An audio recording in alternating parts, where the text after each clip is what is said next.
आप सबका स्वागत है बैंकिंग साथी यूट्यूब चैनल पर। आज हम कवर करेंगे weekly current affairs 4th week of June का। और ये जो होने वाला है ये 22 जून से 30 जून तक जो भी करंट अफेयर्स है उसका एक साथ कंपाइलेशन। तो इधर हम जो पढ़ने वाले हैं वो माइंड मैपिंग फॉर्म से पढ़ेंगे और टेबलर फॉर्म में पढ़ेंगे। तो इसमें जो पहला न्यूज़ आ रहा है कि आरबीआई ने पार्टनर किया है एप्लीकेशन प्रोग्रामिंग इंटरफेरेंस एक्सचेंज के साथ और ये होस्ट करने वाले हैं 3rd ग्लोबल हैकाथॉन जिसका नाम है हरविंजर 2024 इनोवेशन फॉर ट्रांसफॉर्मेशन। जो ये हैकाथॉन है इसके बारे में थोड़ा कुछ पहले समझते हैं। अब हैकाथॉन का मतलब क्या होता है? इसमें जो डिफरेंट जो इंडस्ट्रीज़ के एक्सपर्ट्स हैं या तो डिफरेंट कंपनीज़ है वो साथ में आती है और इसमें कुछ प्रॉब्लम्स बताए जाते हैं। तो वो प्रॉब्लम का सॉल्व करने का काम होता है इन एक्सपर्ट्स का। तो ये जो हरविंजर 2024 है इससे पहले भी 2 आए थे, तो सेकंड और फर्स्ट। और ये आरबीआई जो है हर साल तो नहीं लेकिन बीच बीच में ये लॉन्च करते रहता है हैकाथॉन्स।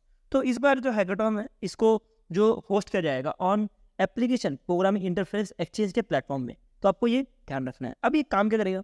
जैसे मैंने आपको बताया कि इसमें डिफरेंट जो एक्सपर्ट्स हैं वो आते हैं और जो प्रॉब्लम है उसका सॉल्यूशन देने का काम करते हैं। तो इसमें बोला जा रहा है कि ये एम करता है कि जो भी यंग माइंड है वो एक साथ आए और जो भी प्रॉब्लम है उसको सॉल्व करने की कोशिश करे फाइनेंशियल इंडस्ट्री में। तो इस बार जो स्पेशली इस बार एक अलग ही चीज़ की है ये हरविंजर 2024 में। हर साल जो थीम बनती थी वो एक थीम बनती थी, लेकिन इस बार ये जो थीम बनी है 2 बनी है। इस बार पहली जो थीम है वो है जीरो फाइनेंशियल फ्रॉड और दूसरी जो थीम है ब्रिंग दिव्यांग फ्रेंडली। ये दोनों इस बार के आरबीआई के हरविंजर 2024 की थीम है। ये थीम के साथ कुछ 4 प्रॉब्लम भी बताए हैं आरबीआई ने, जो कि मैं आपको बता रहा हूँ कि प्रॉब्लम जो सॉल्व करने पड़ते हैं जो भी इंडस्ट्री एक्सपर्ट्स होते हैं उनको। तो ये 4 प्रॉब्लम्स में से आपको जो पहला प्रॉब्लम मिलेगा वो मिलेगा real time fraud prevention. Real time fraud prevention जैसे नाम से पता लग रहा है जो फ्रॉड्स जो रियल टाइम में होते हैं उसको कैसे प्रिवेंट किया जाए उसको जो है सॉल्यूशन देने का काम करने वाले हैं जो यंग एक्सपर्ट्स हैं ये। उसके बाद नेक्स्ट जो प्रॉब्लम है वो है ट्रांजेक्शन एनिमिटी। एनिमिटी का मतलब क्या होता है? कुछ ट्रांजेक्शन ऐसे होते हैं जो कि ऑटोनोमस होते हैं एनॉर्मस होते हैं, सॉरी ऑटोनोमस नहीं एनॉर्मस होते हैं। अब ये एनॉर्मस से मेरा मतलब क्या हुआ? अब देखिए आपके अकाउंट से ए पर्सन है, कोई ए पर्सन के अकाउंट से कुछ पैसे कटे और वो गए बी पर्सन के अकाउंट में। ये ट्रांजेक्शन जो है ना ये बैंक को पता होता है, ठीक है। लेकिन कुछ ट्रांजेक्शन ऐसे होते हैं जिसका एनॉर्मस होता है, इसमें पता नहीं लगता कि कौन सा बंदा जो है किसको ट्रांसफ़र कर रहा है। ये एक बहुत बड़ा प्रॉब्लम है बैंक में। तो इसी का सॉल्यूशन देने के लिए आरबीआई ने ये प्रस्ताव रखा है ट्रांजेक्शन एनोनोमस, मतलब मान लीजिए, ठीक है। तो ये बहुत बड़ा प्रॉब्लम है जिसको सॉल्व करने के लिए आरबीआई ने बोला है। उसके बाद नेक्स्ट जो है वो बोला है कि आइडेंटिफाई द मूल अकाउंट। ये कौन से अकाउंट्स होते हैं पहले हम ये समझते हैं। ये वो अकाउंट्स होते हैं जो कि मल्टीपल फ्रिक्वेंटली जो है ट्रांजेक्शन करते हैं, या तो फ्रिक्वेंटली जो अपना ईमेल एड्रेस, नाम, फ़ोन नंबर ये जो चेंज करते रहते हैं, ये सारे अकाउंट्स को बोला जाता है। अब ये अकाउंट जो है ना प्रॉब्लम क्या क्रिएट कर देता है, ये अकाउंट जो है बाद में मनी लॉन्ड्रिंग का केस बन जाती है क्योंकि इसमें फ्रिक्वेंट ट्रांसफर होता है तो पता ही लगता है कि पैसे ऑरिजिन कहाँ से हुआ। अब मान लीजिए एक अकाउंट ए है, ये अकाउंट ए ने बी को ट्रांसफ़र किया और बी ने सी को ट्रांसफ़र किया, और ये सी वाली जो अकाउंट है ये कोई इंटरनेशनल अकाउंट है, ठीक है। वो इंटरनेशनल अकाउंट है और वो सी ने कहीं डी को ट्रांसफ़र किया और फिर वापस से घूम फिर के बहुत सारा होने के बाद ई एफ ऐसा मान लीजिए वापस से एक पास पैसा आ गया। तो इस केस में जो है बी अपने हिसाब से नाम जो हम चेंज कर देता है, सी अपने हिसाब से नाम चेंज कर देता है और ये फ्रीक्वेंट ट्रांसफ़र होता है जिसकी वजह से इसको मूल अकाउंट बोला जाता है। तो ऐसे अकाउंट्स को जो है आइडेंटिफाई करने के लिए बोला है आरबीआई ने इस हरविंजर 2024 में। ये जो आपको 3 दिख रहे हैं ना, ये पहले जो 3 है ये जो है अंतर्गत आता है पहले थीम के, जो कि है जीरो फाइनेंशियल फ्रॉड। इसके बाद जो नेक्स्ट है वो है दिव्यांग फ्रेंडली। इसके अंतर्गत आपको एक ही प्रॉब्लम मिलेगा, वो मिलेगा empowering the virtually impact in financial transaction. जो फाइनेंशियल ट्रांजेक्शन में जो दिव्यांग पीपल्स है उनको जो फेस करना पड़ता है ये कैसे किया जाए ट्रांजेक्शन्स, तो वो जो है डिफिकल्टी कैसे उनको लिए सॉल्व किया जाए उसके लिए ये रखा गया, ये प्रस्ताव रखा गया। अब जो ये हरविंजर 2024 होगा इसमें कोई ना कोई विनर बनेगा। अब सारे जो कैटेगरीज है 1, 2, 3, 4, ये 4 कैटेगरी में 40 लाख रुपए दिया जाएगा फॉर ईच प्रॉब्लम कैटेगरीज को। जितनी प्रॉब्लम्स है ये 4 में 40 लाख रुपए करके दिए जाएंगे। उसके बाद इसमें से कोई एक बेस्ट ऑल वुमेन टीम होगी जिसको 20 लाख रुपए दिए जाएंगे। ऐसा कुछ कहना है आरबीआई का। नेक्स्ट सेबी के न्यूज़ में देखते हैं। सेबी ने एक फ्रेमवर्क इंट्रोड्यूस किया है जिसका नाम है financial disincentive for survival related labs. अब ये निकाला गया है मार्केट इंफ्रास्ट्रक्चर इंस्टीट्यूट्स के लिए। अब ये मार्केट इंफ्रास्ट्रक्चर इंस्टीट्यूट्स में इंक्लूड है जैसे कि स्टॉक एक्सचेंज हो गया, क्लियरिंग ऑपरेशंस हो गए, डिपॉजिटर्स हो गए, तो ये सारे आते हैं। तो इनका जब सर्विलेंस से रिलेटेड चीज़ें जो है वो लैप्स हो जाता है तो उसके लिए कुछ पेनल्टी मारी है आरबीआई ने। सॉरी आरबीआई नहीं, सेबी है, क्योंकि ये मनी मार्केट की बात चल रही है ना, तो इसलिए सेबी मारेगा इसमें पेनल्टीज। तो इसमें जो पेनल्टी मारी जाएगी वो मारी जाएगी 1 लाख से 1 करोड़ के बीच में, अगर कोई भी सर्विलेंस लैप्स करता है तो इसमें डिफरेंट जो है पेनल्टीज के रूल्स रखे हैं सेबी ने। तो इसमें जो पहला रूल है, अगर कोई भी कंपनी का टर्नओवर, कोई भी MII का टर्नओवर अगर 300 करोड़ से कम हो, तो उस केस में जो पहली पेनल्टी लगेगी उसके ऊपर वो 1 लाख की लगेगी, दूसरी पेनल्टी जो लगेगी वो 2 लाख की लगेगी, तीसरी पेनल्टी जो लगेगी वो 4 लाख की लगेगी। और उसके बाद अगर कोई MII जो 300 करोड़ से 1000 करोड़ के बीच में हो, तो उसके लिए जो पहली पेनल्टी लगेगी वो 5 लाख की लगेगी, दूसरी पेनल्टी 10 लाख की और तीसरी पेनल्टी 20 लाख की। इसके बाद अगर कोई MII जो है वो हो 100 करोड़ से कम, 100 नहीं 1000 करोड़ से कम, तो उस केस में जो पहली पेनल्टी लगेगी वो 25 लाख की लगेगी, फिर 50 लाख की, फिर 1 करोड़ की। तो ये जो है रेंज करता है कुछ 1 लाख से 1 करोड़ के बीच में जो पेनल्टी लगने वाली है सेबी की तरफ से। तो इसमें जो ये सर्विलेंस रिलेटेड लैब्स है इसको डिसाइड किया जाएगा बेस्ड ऑन जो एनुअल रेवेन्यू कमा रहा होगा मार्केट इंफ्रास्ट्रक्चर इंस्टीट्यूट, और उसको जो है कितने नंबर ऑफ लैब्स होंगे उसकी बेसिस में किया जाएगा, और एक फाइनेंशियल लिस्ट में किया जाएगा। ठीक है, तो ये हो गया हमारा जो इसका एक तरह का मान लीजिए एक तरह का फॉर्मूला टाइप है कि इसको निकाला जाएगा टोटल एनुअल रेवेन्यू जितना है MII का, और जो नंबर ऑफ लैब्स है एक फाइनेंशियल ईयर में उसके बेसिस पे। इसके बाद हम देखते हैं इस फ्रेमवर्क को डिफाइन कैसे किया गया है। तो इस फ्रेमवर्क को जो है डिफाइन किया गया है बाय डेली इसको मॉनिटर किया जाएगा, डे टू डे एक्टिविटी कैसी है मार्केट में, उसमें इंक्लूड रहेगा trading, margin, statements, DMart account, holidays, ये सारे इंक्लूड रहेंगे। तो उसके बेसिस पे ये किया जाएगा। तो अब ये जो भी पेनल्टीज लगेगी ये फंड कहाँ पे जाने वाला है वो एग्जाम के लिए बहुत ज़्यादा इंपॉर्टेंट है। ये जो है फंड बोला है विद इन 15 डेज जो है investor protection and education fund में जाना चाहिए। तो ये सुपर इंपॉर्टेंट है, आपको ये याद रखना कि सेबी का investor protection and education fund जहाँ पे ये जो पेनल्टीज लगी है ये डिपॉजिट जाने वाली है। नेक्स्ट हम लोन की तरफ चलते हैं। तो आपको मिलेगी ADB जो कि एशियन डेवलपमेंट बैंक है, ये कितना लोन दिया है इस वीक में। तो इसमें आपको मिलेगा कि पहला कुछ 170 मिलियन का पॉलिसी बेस्ड लोन दिया है।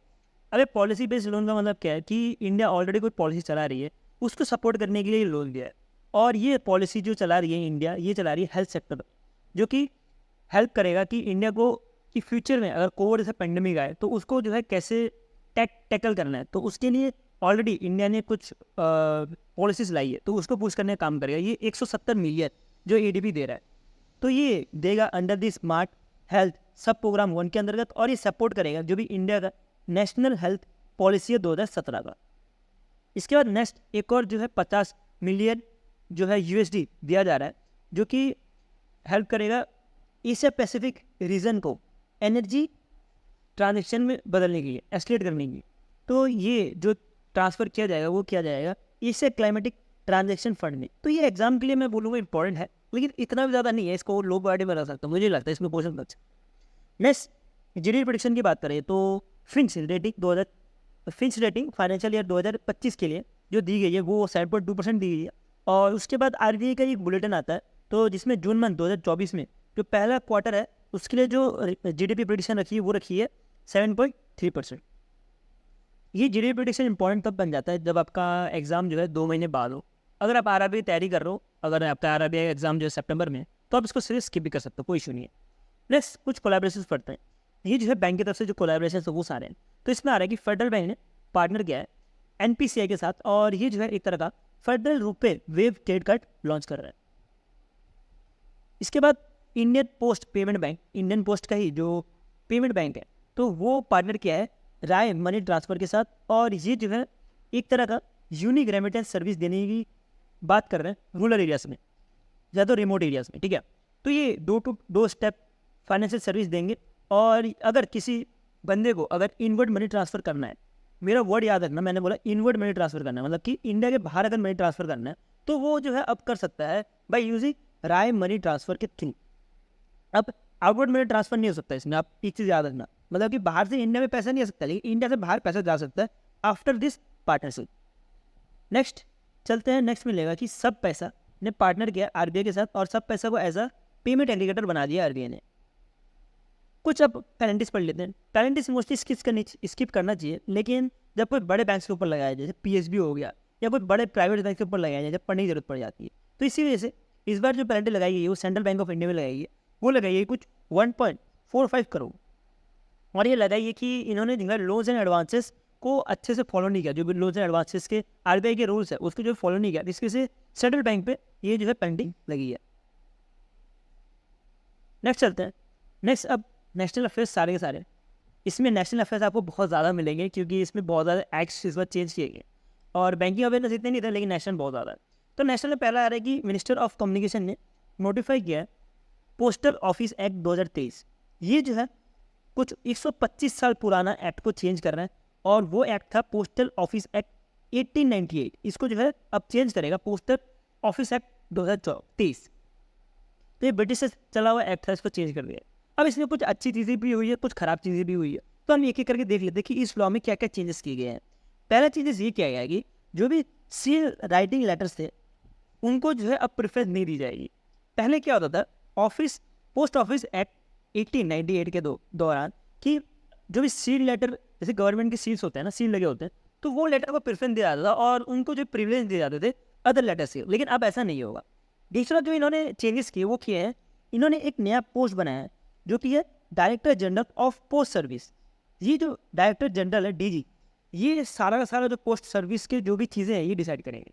मतलब कि ये डिसाइड करेंगे पोस्टल में कितने चार्ज होने चाहिए, ये डिसाइड करेंगे इनके जो है बोर्ड मेंबर्स में कौन से मेंबर्स होने चाहिए, ये डिसाइड करेंगे कि पोस्ट ऑफिस में मतलब कितने किलोमीटर कितना पैसा लगना चाहिए, मतलब जो भी चीज़ें हैं सब कुछ सब यही जो डिसाइड करने वाला है डायरेक्टर जनरल। तो इसीलिए ये पोस्ट जो है इस बार बनाया गया अंडर दिस एक्ट। इसके बाद कुछ ऐसी चीज़ें बनाई गई है जो कि कुछ अच्छी चीज़ें भी है और कुछ ख़राब भी है हमारे लिए। क्यों? क्योंकि अब इसमें ऑफिसर्स को पावर दे दी है कि वो जो है ओपन कर सकते हैं, डिटेन कर सकते हैं, इवन डिस्ट्रॉय भी कर सकते हैं आइटम, अगर वो नेशनल सिक्योरिटी पे हो, वो अगर नेशनल सिक्योरिटी के ऊपर बात चली तो तब ये पावर तो दे दी इनको कि ये डिस्ट्रॉय कर सकते हैं, ओपन कर सकते हैं, फिर डिटेन भी कर सकते हैं। लेकिन ये पावर के साथ ऐसा नहीं है कि पहले क्या था इस एक्ट में क्या था, मैं आपको बताना चाहूँगा तो आपको अच्छे समझ आएगा। इस एक्ट में ये था कि कोई भी ऑफिसर्स अगर ओपन करते हैं या तो डिस्ट्रॉय करते हैं जो भी पोस्ट है उसको, तो उस केस में उसको जो है कुछ जेल वेल या तो कुछ पेनल्टी रखी गई थी। लेकिन अब ये पेनल्टी जो है अब इस एक्ट के अंतर्गत ये भी हटा दिया गया है। इस एक्ट के अंतर्गत जैसे कि चोरी होगी, मिसअप्रोप्रिएशन हो गया या तो डिस्ट्रक्शन ऑफ पोस्टल आर्टिकल्स हो गए, तो इस केस में ये सारा का सारा हट चुका है, और ये हटा है अंडर दी जान विश्वास एक्ट 2023 के अंदर। ये सारे के सारे ऑफेंस को हटा दिया है, जिसकी वजह से जो इंडियन पोस्ट एक्ट है इसमें बहुत ज़्यादा चेंजेस आपको दिखेंगे अभी आपको और ज़्यादा। ठीक है, तो अब देखते हैं कि इसमें नॉर्मल पीपल्स कैसे एक्ट करते हैं। बट ये अच्छा मूव है in terms of national interest. But अगर हम बात करें कि हम आम आदमी हैं, हम अगर कोई पोस्ट भेज रहे हैं, अब जो ऑफिसर्स है, पोस्टल ऑफिसर्स है, उनको लगे कि ये पोस्ट में कुछ ना कुछ गड़बड़ है, तो उस केस में जो हमारा जो पोस्ट है वो अगर कीमती पोस्ट हो तो वो डिस्ट्रॉय भी हो सकता है अब अंडर दिस न्यू एक्ट।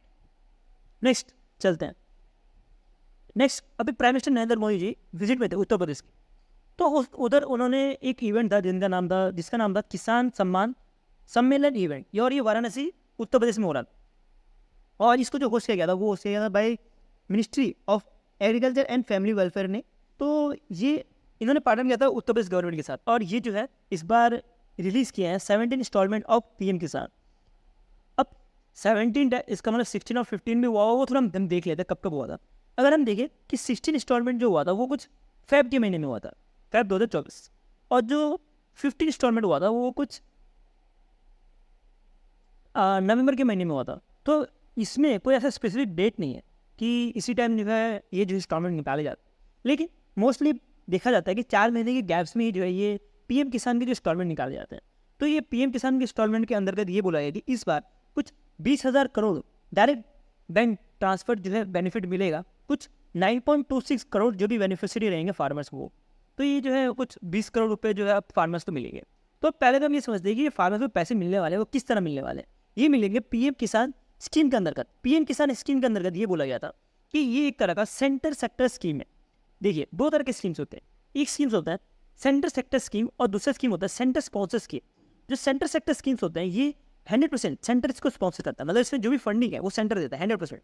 लेकिन जो सेंटर स्पॉन्सर स्कीम होता है उसके अंतर्गत सेंटर जो है 50% जो है पैसा जो है लगाता है उस स्कीम में, और बाकी जो 50% जो स्टेट गवर्नमेंट लगाती है। तो ये जैसे कि सेंटर सेक्टर स्कीम्स है, तो इसमें सारा का सारा फंडिंग जो है सेंट्रल गवर्नमेंट ही देने वाला है, और ये जो देगा कुछ 6,000 रुपये करके देता है हर साल। जो भी फार्मर्स है उनको, और ये 3 इंस्टॉलमेंट में दिए जाते हैं। 3 इंस्टॉलमेंट में मतलब कि पहले 4 महीने में 2,000, नेक्स्ट 4 मंथ में 2,000, फिर नेक्स्ट 4 मंथ में 2,000, ऐसे करके टोटल 6,000 रुपये दिए जाते हैं हर साल। इधर एक और चीज़ लॉन्च की गई जिसका नाम है विकसित भारत संकल्प यात्रा, जो कि एनेबल करेगा कुछ मोर देन 1 करोड़ फार्मर्स और ऐड हो पाए किसान योजना के अंतर्गत। अभी हम ये समझते हैं ये क्या है विकसित भारत संकल्प यात्रा। विकसित भारत संकल्प यात्रा एक तरह का इनिशिएटिव है जिसमें जो भी आम आदमी है वो अवेयर हो सकते हैं और मॉनिटर कर सकते हैं जो भी सेंट्रल सेक्टर स्कीम्स है उनको अक्रॉस द नेशन। तो ये काम रहता है विकसित भारत संकल्प यात्रा का। नेक्स्ट ये जो इवेंट था इधर ही इन्होंने एक सर्टिफिकेशन लॉन्च किया था। कुछ ओवर 30,000 वुमेंस को जो भी सेल्फ हेल्प ग्रुप्स के हैं उनको कुछ 30,000 वुमेंस को जो है सर्टिफाई दिया था, सर्टिफिकेशन दी थी। अब ये सर्टिफिकेशन क्या दी थी वो देखते हैं। ये दी थी किसी साक्षी अंडर द किसी साक्षी कन्वेंशन प्रोग्राम के अंतर्गत। अभी किसी साक्षी अंतर्गत क्या बोला जा रहा है ये समझते हैं।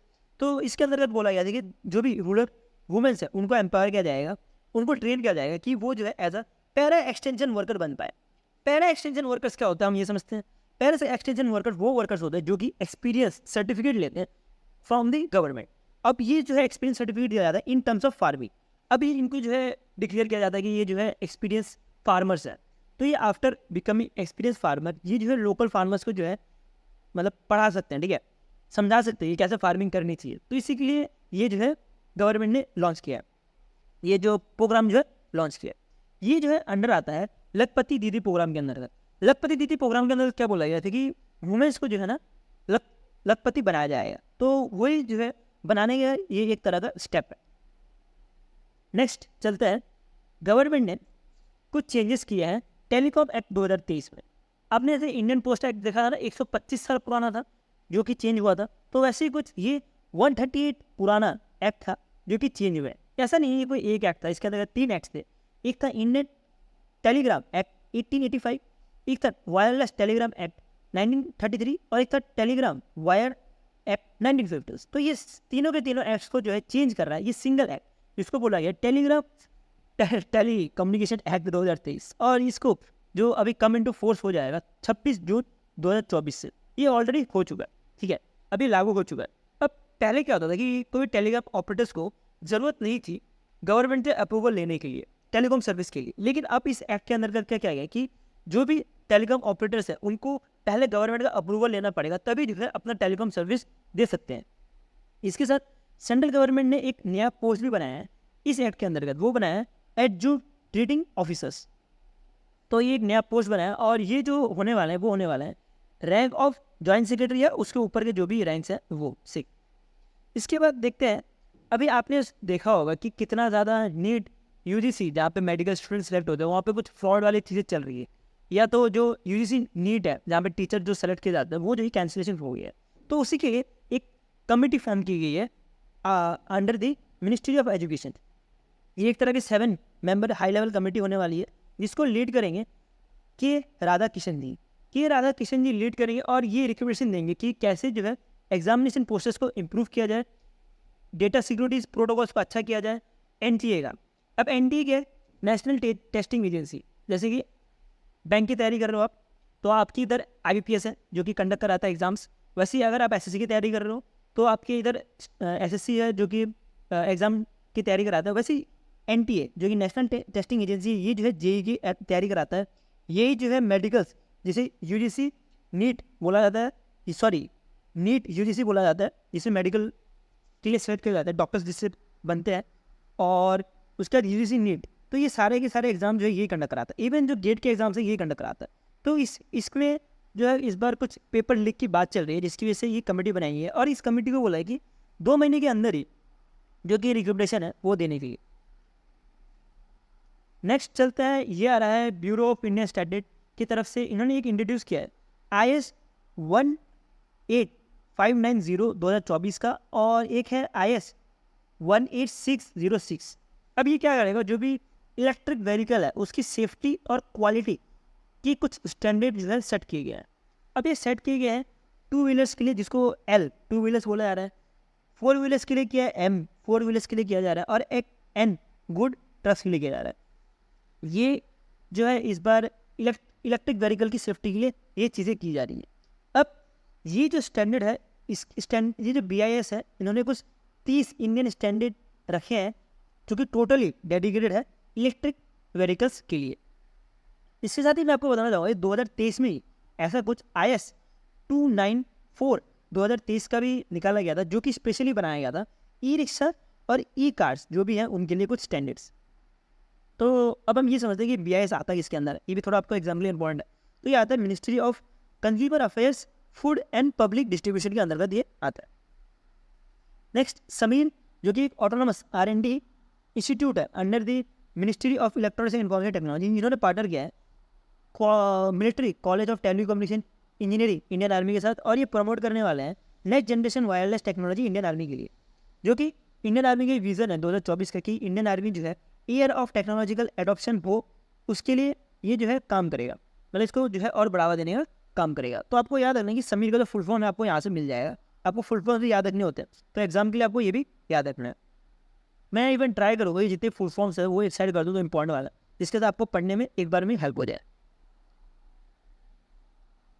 नेक्स्ट चलते हैं, आ रहा है ये मिनिस्ट्री ऑफ कोल की तरफ से, ये एक तरह की PSC है, Maharatna company eastern coalfield limited, जो कि अंडर आता है मिनिस्ट्री ऑफ कोल।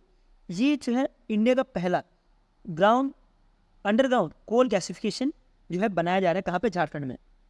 तो इसको जो है मैनेज किया जाएगा खुद इंडियन कोलफील्ड लिमिटेड, और उसके साथ जो पार्टनर करेंगे वो करेंगे central mining planning and design institute, जो कि रांची झारखंड में है, और इसके साथ जो पार्टनर करेंगे ETI जो कि कनाडा से है, और इसको जो फंड करेंगे आप यहाँ से देख सकते हो, ये जो है फंड करने वाले हैं। जैसे कि मैंने ये पहले बताया कि ये एक तरह का महारत्न है, तो आपको ये याद पता होना चाहिए, ये जो ECL है ये एक तरह का महारत्ना कंपनी है, और ये जो है सब्सिडी है under the Coal India limited. अभी कोल इंडिया लिमिटेड वाला तो पता ही होगा ना, ये महारत्ना है, तो इसकी वजह से ये भी महारत्ना कंपनी बन जाती है। Next ministry of women and child development ने लॉन्च किया है कुछ 100 डेज का स्पेशल अवेयरनेस प्रोग्राम। ये अवेयरनेस प्रोग्राम क्या करने वाला है, ये जो भी वुमेन्स की इशू है उसको जो है वुमेन सेंट्रिक इशू है उसको जो है अवेयरनेस और आउटरीच करने का काम करेगा। तो ये जो है लॉन्च किया गया था संगव hub for empowerment of women, जो इवेंट हो रहा था इधर। ये एक छोटा सा न्यूज़ था, एग्जाम के लिए आपको इतने पढ़ने से ज़्यादा पढ़ने की जरूरत नहीं है। नेक्स्ट जितेंद्र सिंह, जो कि union minister of state for science और minister of state for earth science है, इन्होंने लॉन्च किया 1 वीक 1 थीम कैंपेन, और इसके अंतर्गत ये बोला गया है कि ये जो है जितने भी साइंस एंड टेक के जो सक्सेस स्टोरी है उसको जो है दर्शाने का काम करेगा। इसको जो है लॉन्च किया गया है under the council for scientific and industry research के अंतर्गत, और ये जो कैंपेन है ये जो कैंपेन है ये आता है वन चाइल्ड वन लैब के अंतर्गत। वन चाइल्ड वन लैब जो है ये ब्रेन चाइल्ड थे ये जितेंद्र सिंह जी, तो ये जो है लॉन्च किया था 2023 में। इसके लिए एक जो है ये 1 वीक 1 थीम जो है लॉन्च किया गया है। इसके बाद चलते हैं, यूनियन मिनिस्टर अमित शाह ने लॉन्च किया है fast track immigration trusted traveller programme, और ये जो है लॉन्च किया गया है IGI दिल्ली टर्मिनल 3 में। तो ये जो बोला गया है अगर जो भी बंदा FTI रजिस्ट्रेशन ले लेता है वो जो है वैलिड होगा 5 साल के लिए, या तो जब तक उसका पासपोर्ट जो है एक्सपायर ना हो जाए। तो इसलिए जो है एम करेगा कि जो भी प्री वेरीफाइड इंडियन ओरिजिन है, इंडियन नेशन के लोग हैं, या तो जो ओवरसीज इंडियन सिटीजन है, कार्ड होल्डर है, वो प्रोसेस उनका ज़्यादा फास्ट करने के लिए, ठीक है। तो ये जो है इम्प्लीमेंट किया जाएगा बाय ऑनलाइन पोर्टल और ब्यूरो ऑफ इमिग्रेशन, इनके जो है नोडल एजेंसी होने वाले हैं, ठीक है। तो ये हो गया हमारा जो नेशनल अफेयर्स था, इसके साथ कुछ और भी है, जिला ख़त्म हो गया।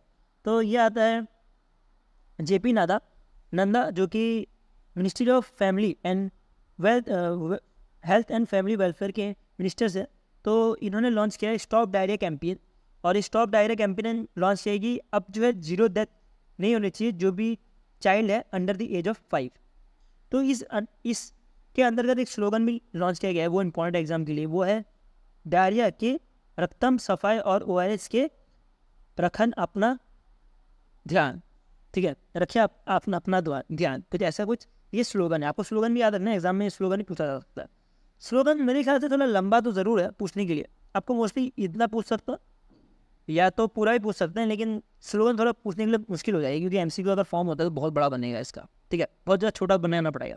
स्लोगन थोड़ा इसलिए थोड़ा मुश्किल लगता है पूछना। नेक्स्ट चलते हैं। नेक्स्ट आ रहा है यूनियन कैबिनेट ने कुछ अप्रूवल्स दिए हैं, वो एग्जाम के लिए बहुत इंपॉर्टेंट है। तो सारे मैंने एक साइड कर दिए, 4 न्यूज़ है बल्कि, लेकिन मैंने 4 के 4 न्यूज़ को एक स्लाइड में रख दिया जिसके से आपको पढ़ने में हेल्प हो एक ही गो में।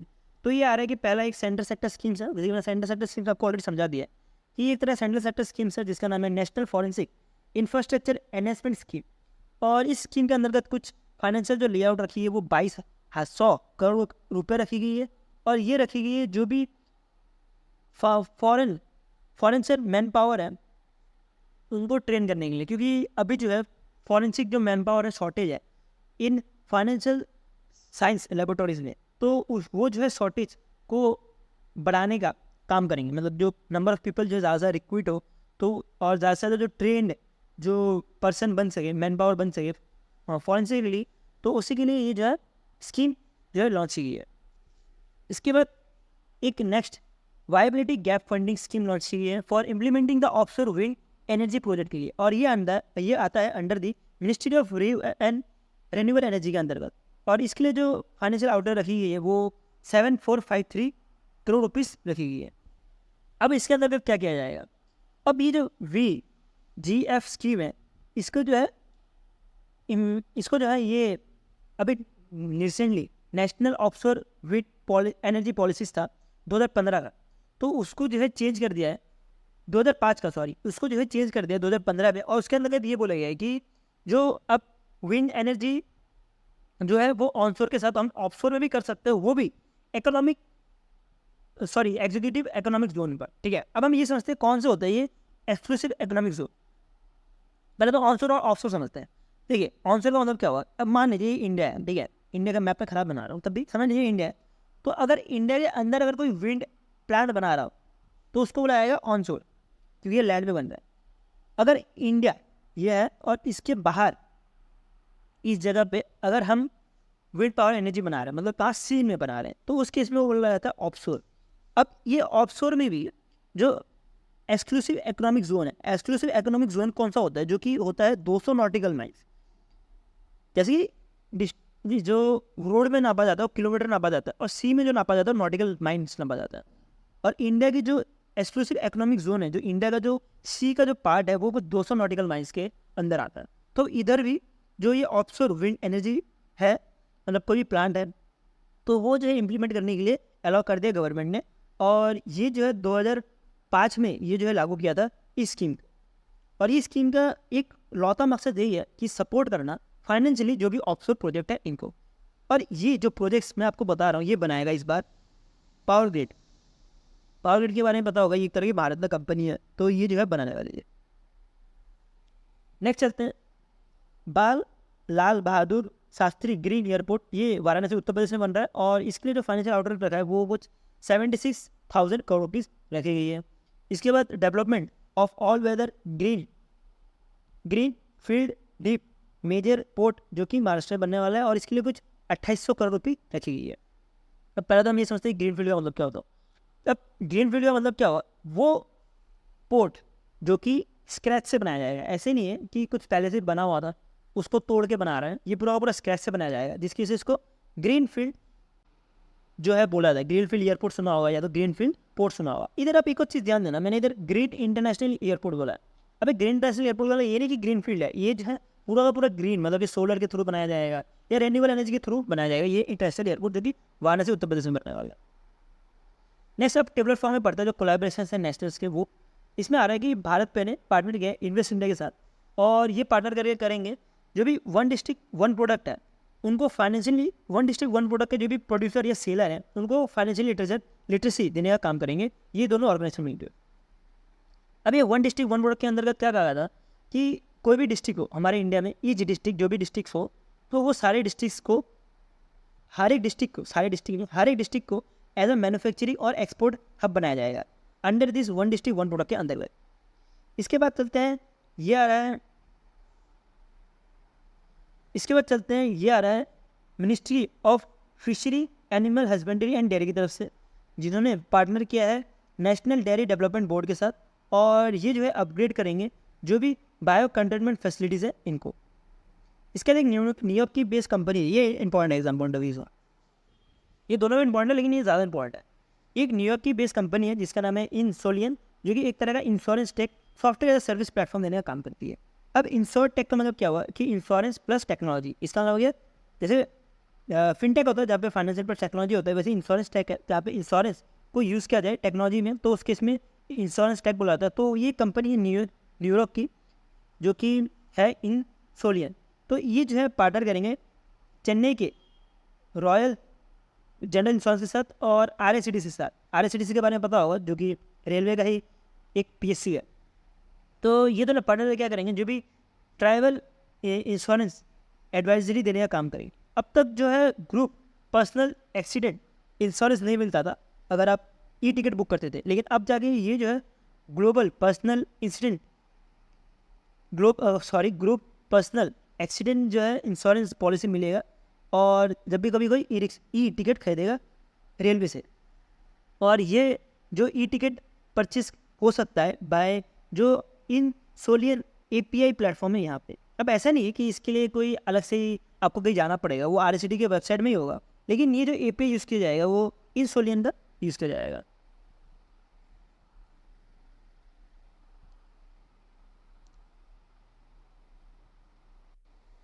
नेक्स्ट अब कुछ इंटरनेशनल न्यूज़ में चलते हैं। तो इसमें आ रहा है कि इटली जो है होस्ट कर रही है 50G7 समिट। अब 50G7 समिट जो है इस बार इटली होस्ट कर रही है, और इस बार प्राइम मिनिस्टर नरेंद्र मोदी जी को बुलाया गया था। और प्राइम मिनिस्टर नरेंद्र मोदी जी जो पार्टिसिपेट किए गए थे वो किए गए थे outreach session on artificial intelligent energy African और मेडिटेरेनियन में। तो इसमें एक बहुत इंपॉर्टेंट डील जो है साइन की है, वो हमारे लिए एग्जाम पॉइंट इंपॉर्टेंट है। वो है USA और यूक्रेन ने एक 10 साल का सिक्योरिटी डील साइन की है, जिसके अंदर ये बोला गया कि यूक्रेन को हेल्प करेगा USA कि वो खुद से मिलिट्री बेस बना पाए। ये कुछ एक ही हमारे पास इंटरनेशनल न्यूज़ था इस वीक। इसके बाद कुछ MUs पढ़ते हैं। तो इसमें मिलेगा कि आपको CERT, जो कि अंडर आता है ministry of electronics and information technology, इन्होंने पार्टनर किया मास्टर कार्ड के साथ। और ये जो है प्रमोट करेंगे कि जो भी साइबर सिक्योरिटी रिलेटेड फ्रॉड्स होते हैं फाइनेंशियल सेक्टर्स के, उसको जो है इसका जो है इंफॉर्मेशन जो है शेयर करने का काम करेंगे ये दोनों। को आप कुछ इंडेक्स और रैंकिंग पढ़ते हैं। तो ये आ रहा है ASK private wealth Hurun India future unicorn index 2024 का, जिसको रिलीज़ किया जाता है हुरुर रिसर्च इंस्टीट्यूट ने।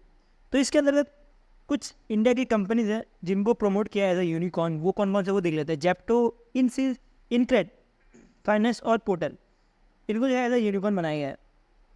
तो ये जो जेप्टो जो है यूनिकॉर्न बने हैं वो बने हैं 3 साल के अंतर्गत, जिनको ये बोला जा रहा है। और ये जो है कॉमर्स कंपनी है। इसका इन क्रेड जो है ये भी 3 साल में जो है यूनिकॉर्न बने हैं। और इसके बाद पोर्टल जो है टोटल इनको 5 साल लग गए यूनिकॉर्न बनने के लिए, जिसकी वजह से इनको चीतास बोला जा रहा है। और ये एक तरह की लॉजिस्टिक कंपनीज है। इस रिपोर्ट के अंतर्गत ये भी बोला गया है कि कुछ 25 फ्यूचर यूनिकॉर्न्स जो है ड्रॉप किया है इस लिस्ट से। उसमें से इंक्लूड है हमारे इंडिया से रैपिडो, कू, जेंडो और पेपर बोट। इनको जो है ड्रॉप किया है इस लिस्ट से। तो ये पहले इंक्लूड थे, लेकिन इस बार ये ड्रॉप किया है, तो आपको ये भी थोड़ा ध्यान रखना है। इस पर जो टॉप 5 इंडियन सिटीज़ हैं जो स्टार्टअप्स के मामले में आते हैं, वो आते हैं बेंगलुरु, दिल्ली, फिर मुंबई, चेन्नई और पुणे। और जो फिनटेक जो सेक्टर्स पॉइंट ऑफ व्यू से बने, तो सबसे ज़्यादा नंबर 1 पे आता है फिनटेक, फिर सेल्स और फिर ई-कॉमर्स, जिसको सबसे ज़्यादा कंपनी जो है आपको मिल जाएगी फिनटेक वाली ही मिलेगी इस लिस्ट के अंतर्गत। अब ये हम समझते हैं कि यूनिकॉर्न जिसको कहा जाता है। यूनिकॉर्न वो कंपनीज होती है जो कि स्टैब्लिश होती है 2000 के बाद, और जिसका भी मार्केट वैल्यूएशन है वो 1 बिलियन से ज़्यादा हो, वो सारे के सारे। अब ये जो इंडेक्स इसके बारे में थोड़ा कुछ पढ़ते हैं।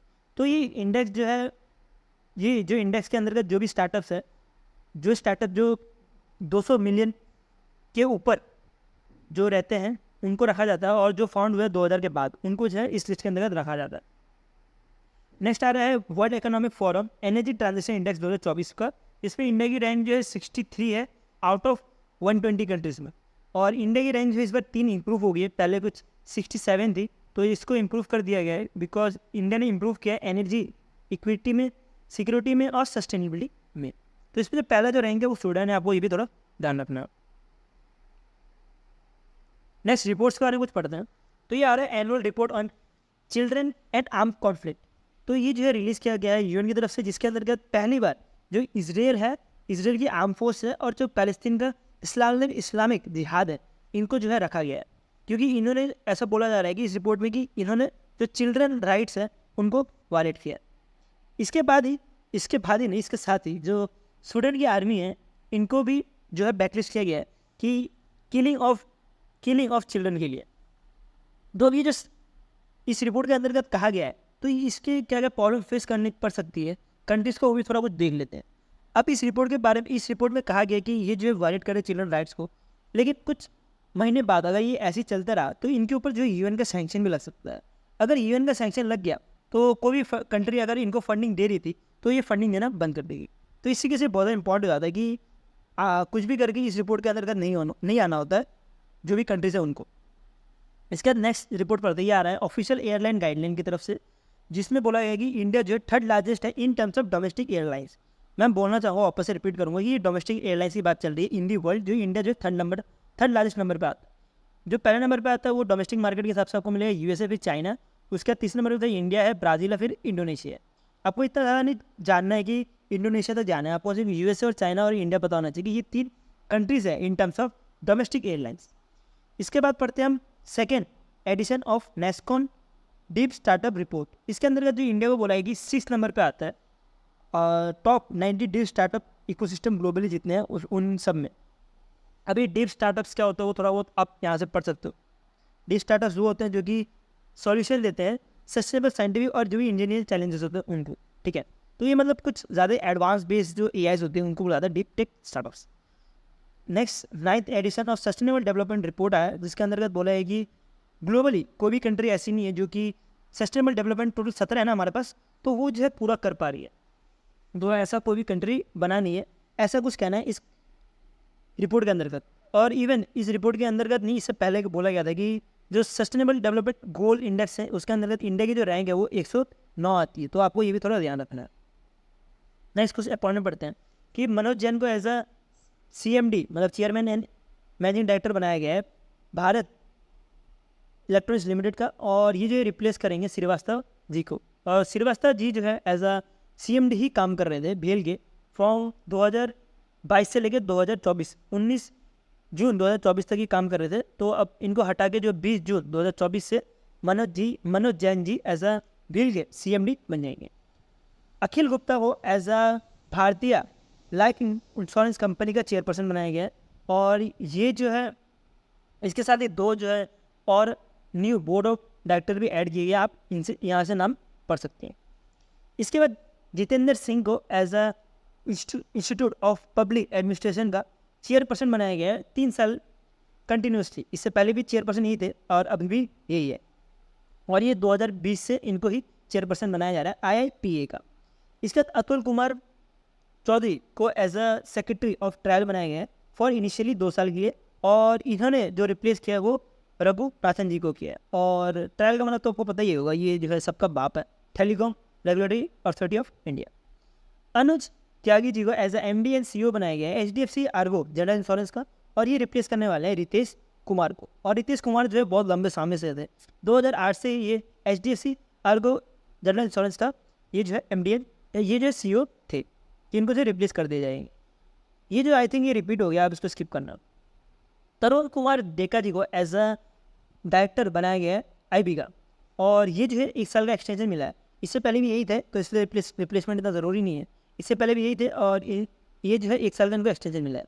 ये अकेले नहीं है, इनके साथ भारत लाल है जिनको एक्सटेंशन मिला है अंडर सेक्रेटरी जनरल के लिए, वो मिला है नेशनल ह्यूमन राइट कमीशन के लिए। ये सेक्रेटरी जनरल है और अभी और इनको एक्सटेंशन मिल गया है नेशनल ह्यूमन राइट कमीशन के लिए।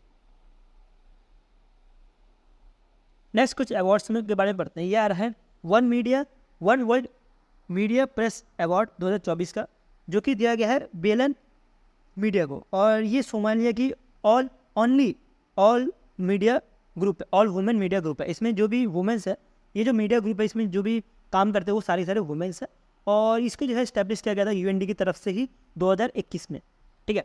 इसके चलते एक नेशनल अवार्ड दिया गया है, ये दिया गया pension fund regulatory and development authority of India ने, वो दिया है कर्नाटका विकास ग्रामीण बैंक।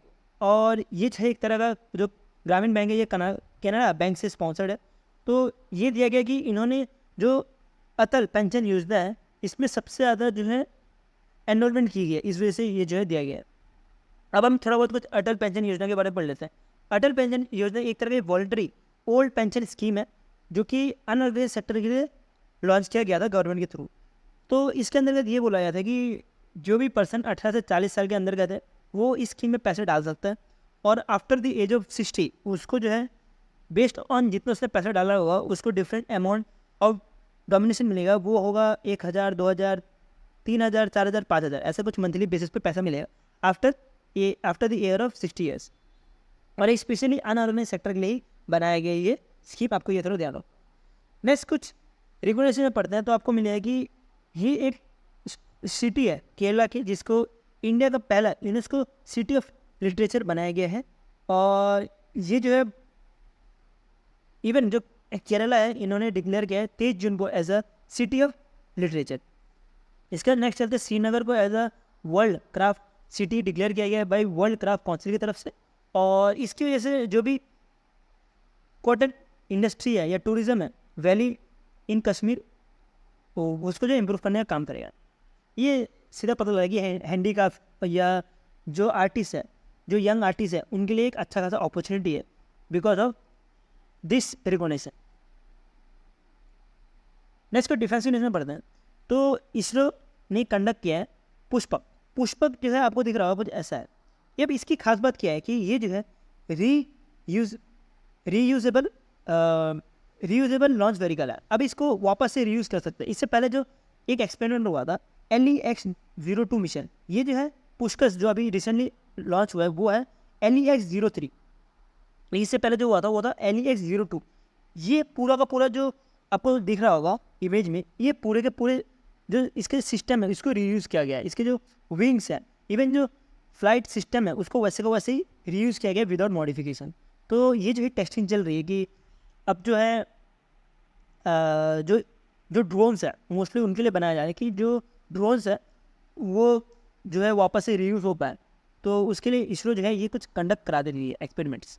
तो इसको जो है लॉन्च किया गया था चिनोक हेलीकॉप्टर से, और ये जो है कुछ 4.5 किलोमीटर ऊपर से इसको जो है ड्रॉप किया गया था। नेक्स्ट चलते हैं इंडियन नेवी ने 5th मिसाइल कम एम्यूनिशन ब्रैक। ये कुछ इमेज आपको दिख रहा होगा, ये कुछ ऐसा दिखता है। ये जो है अभी लॉन्च किया और इसको जो है बिल्ड किया गया था MSME शिपयार्ड विशाखापट्टनम ने। तो इसके अंदर आप ये 4 देख सकते हो। 4 में से जो चौथा वाला है ना, ये वाला इंपॉर्टेंट है आपको एग्जाम के लिए, ये इंपॉर्टेंट। तो ये जो 4th वाला जो है इसका नाम क्या था वो आपको याद रखना है। ये था 10th और ये वाला LSAM है 13th। तो आपको ये याद रखना और आप इमेज से समझ सकते हो ये क्या चीज़ है। ये एक तरह का बोर्ड कुछ है। नेक्स्ट कुछ कोलैबोरेशन पड़ता है डिफेंस का। तो मिनिस्ट्री ऑफ डिफेंस ने पार्टनर किया है स्पेस पिक्सल प्राइवेट लिमिटेड के साथ। और ये पार्टनर करके क्या करने वाले हैं कि जो इंडियन एयरफोर्स का पेलोड कैपेसिटी है उसको बढ़ाने का काम करेंगे कुछ 150 किलो तक। नेक्स्ट कुछ साइंस एंड टेक या तो स्पेस का न्यूज़ है, जिसके अंतर्गत ये बोला जा रहा है कि चाइना और फ्रांस के सैटेलाइट मिलके जो स्पेस वेरिएबल ऑब्जेक्ट मॉनिटर करेंगे किसका, गामा रेस का। गामा रेस जो है मॉनिटर करने का काम करेंगे ये दोनों मिलके। अब गामा रेस क्या होता है, हमारे इधर सनलाइट अर्थ में पड़ने के लिए 8 सेकंड्स लगते हैं, लेकिन गामा रेस अर्थ सरफेस में पड़ने के लिए कुछ मिलियंस ऑफ ईयर्स लग जाते हैं।